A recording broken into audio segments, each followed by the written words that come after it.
शाम का समय था। एथेंस के एक प्राचीन खंडहर के सामने पर्यटकों की भीड़ जमा थी।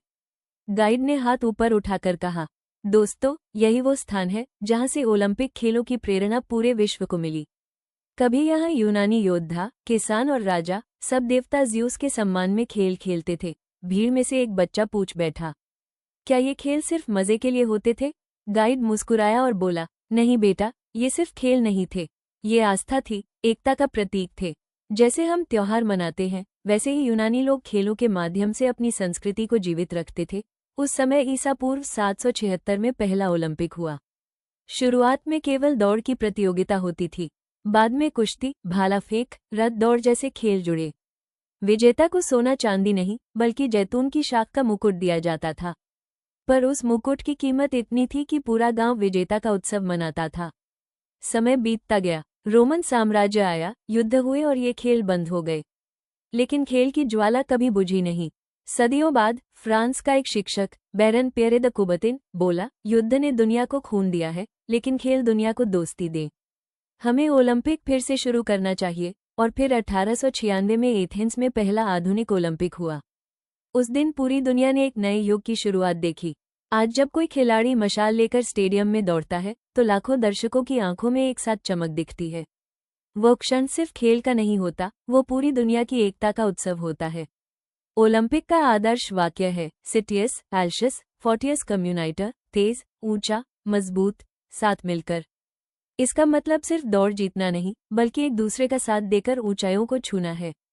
एक खिलाड़ी की कहानी सुनो। जेसी ओवंस नाम का एक अश्वेत धावक 1936 के बर्लिन ओलंपिक में 4 स्वर्ण पदक जीतता है।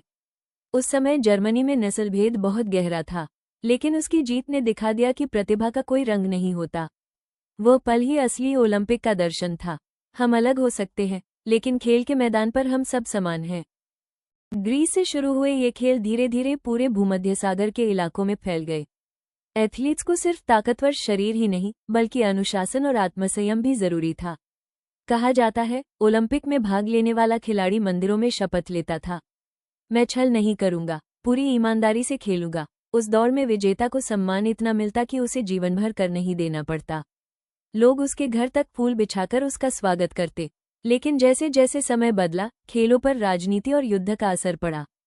रोमन सम्राटों ने इन खेलों का इस्तेमाल अपनी शक्ति दिखाने के लिए किया। कई बार अखाड़े में खिलाड़ियों से ज्यादा सैनिकों की ताकत दिखाई जाती। अंततः 4वीं शताब्दी में रोमन सम्राट थियोडोसियस ने खेलों को बंद करवा दिया। कारण था, ये देवताओं की पूजा से जुड़े हैं और ईसाई धर्म के खिलाफ हैं। एक महान परंपरा मानो मिट गई। लेकिन इतिहास की खूबसूरती यही है, जो सच में मानवता के लिए बना है, वो कभी खोता नहीं। 19वीं शताब्दी में जब यूरोप में राष्ट्रवाद बढ़ा, लोग फिर से पुराने गौरव को याद करने लगे। इसी समय बैरन पियरे द कुबर्तिन ने सोचा, अगर हम युवाओं को खेलों में जोड़ें, तो युद्ध की जगह दोस्ती होगी। उसके प्रयासों से 1896 में एथेंस में आधुनिक ओलंपिक की शुरुआत हुई। सिर्फ 14 देशों ने भाग लिया, लेकिन आज वही खेल 200 से ज्यादा देशों को जोड़ते हैं।